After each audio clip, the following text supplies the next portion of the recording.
Hey, thought leaders. This is the personalbranding.com podcast, and I'm your host, Dillon Kivo.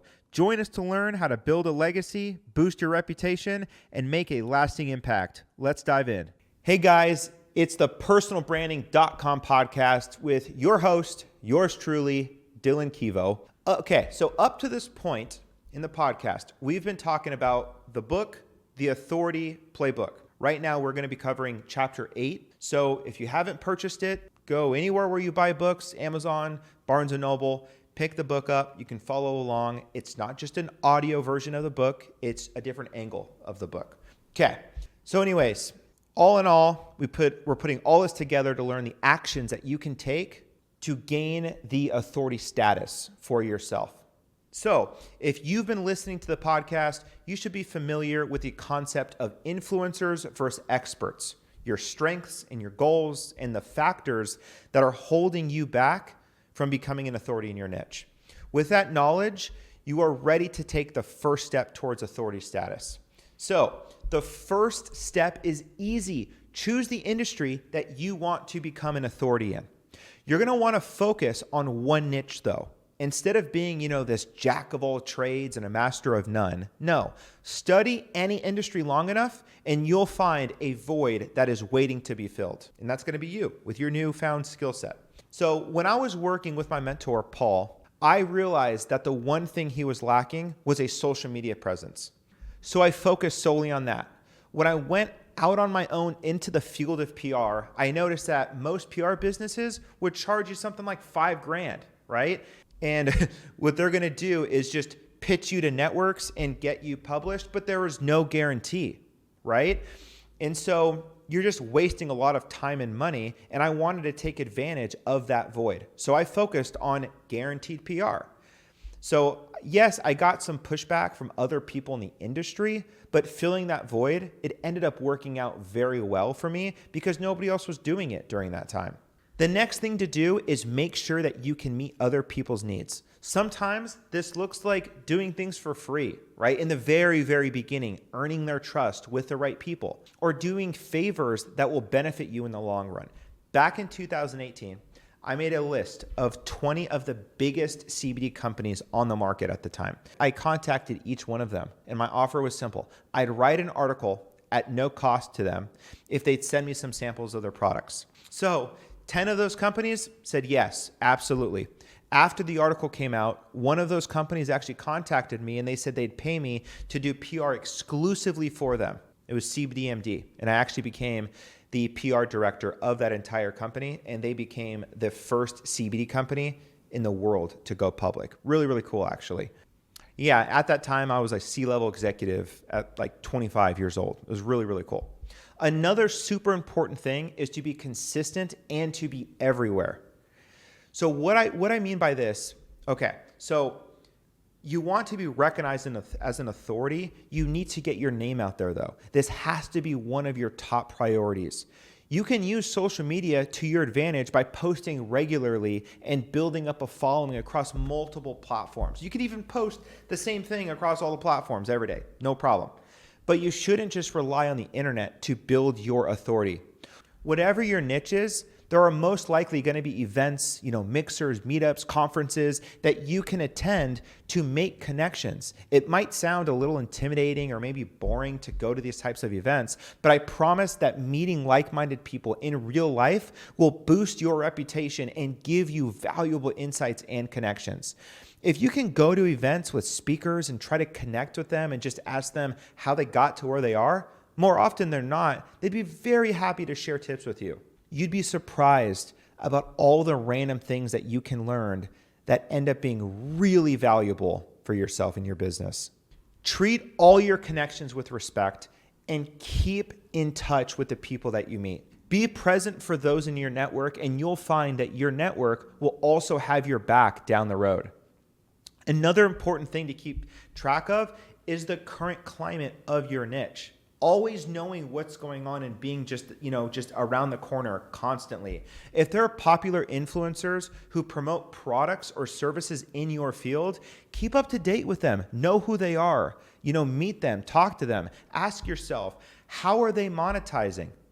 How are they engaging with their audiences? What kind of topics are hot in their field, right? Today, industries can change so quickly that they can't afford to stay out of the loop. Because of the internet and social media, consumers are more informed more than ever.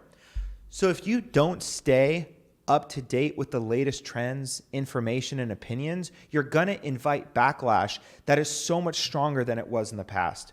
Also, okay, it goes without saying that all of your content, it has to be honest and reliable. Consumers can tell when influencers and experts are being dishonest. As you continue to grow and learn, your aim should be to satisfy the needs of the people in your network and your following, right? Keep this up and you will begin to gain a reputation as the go-to person in your niche. So let me talk about collaborations for a minute. It's one of the best ways to expand your network aside from meeting people at events. So collaborations could look like partnerships with other brands, referencing other businesses or linking with other creators. It really helps build your credibility to do the work with other people in your field and demonstrate your work ethic. It's kind of like proving yourself. If you have a network built up, you can call on them to collaborate with their offers. Or if there are people outside of your network that you're interested in working with, just cold DM them, right? And just give them an elevator pitch about your service or your product. It might seem intimidating to reach out to people that you don't know, but if you can give just a good pitch about why it's worth it to work with you, you'd be surprised how many people will say yes. Make sure that your collaborations highlight your skills and the skills of whoever you're partnering with, right? So for example, if you're interviewing someone for a podcast or a YouTube video, give them opportunities to talk about what they are specializing in. Treat their work as importantly as you treat your own. Don't try to steal the limelight in your collaborations. Be fair, right? If you lift your partner up, they are more likely to do the same for you, and it will benefit you too. If you're known for showcasing the work of people in your network, more and more people, they're gonna wanna work with you too. Another thing to keep in mind is as you build your authority is to give credit. Publicly credit your inspiration. If you meet a high profile figure in your industry and gain some insight, make a post, share how they've inspired you. If someone's ideas influenced you, let them know by shouting them out or tagging them in a social media post. This comes from the same idea as lifting up collaborators as you get what you give. I believe that building up strong relationships is more important than amassing a huge following on social, right? Both are great, but it's genuine relationships with people that you've gotten to know that will really help boost your career. And be available. This is a simple one, but it's super important that when you work with people, when you reach out, you are ready to work with them and you're able to meet their needs. Getting organized, clearing out your inbox, and keeping a calendar can really help you with this as well. Being available will make more and more people want to simply reach out to you, right? Being available, it also involves having flexibility and changing your schedule if you need to. Basically, you should always be ready to seize the opportunities when they come your way. I like to say that you should, keep yourself in a place where you can increase your own luck. That's kind of, you work harder, you tend to be more lucky. So my last tip is to get creative. You have lots of free tools out there that you can help boost your presence, whether it's doing, Q&As on Instagram Lives or interviews on podcasts, similar like this. Even the local news networks, they love meeting with new entrepreneurs or getting yourself into a publication. If you need help with that, obviously I can help you with that as well. And make sure to diversify your content because most of the time, people are going to get tired of seeing you if you keep putting out the same content over and over and over. If you follow all of these steps diligently and consistently over time, you will be well on your way to becoming an authority in your niche. Okay, so I'm going to go over them one more time. First, you need to choose which niche you want to be an authority in. Focus on meeting people's needs and filling a void. Be consistent and be everywhere. Keep track of your niche's climate and trends and, collaborate, be available, and again, be creative, right? If you're genuinely interested in your field and you put the work in every single day to excel at what you do and becoming an authority, it's going to come more naturally, way more than you thought. That's it for today's episode. I hope that you at least gained one nugget of value, and I'll see you in the next one. Take care. Thanks for tuning in. I'd love to hear from all of you. Follow and connect with me on all of your favorite social media platforms at Dillon Kivo, DILLONKI, V as in Victor O. And until next time, keep building your brand and stay golden.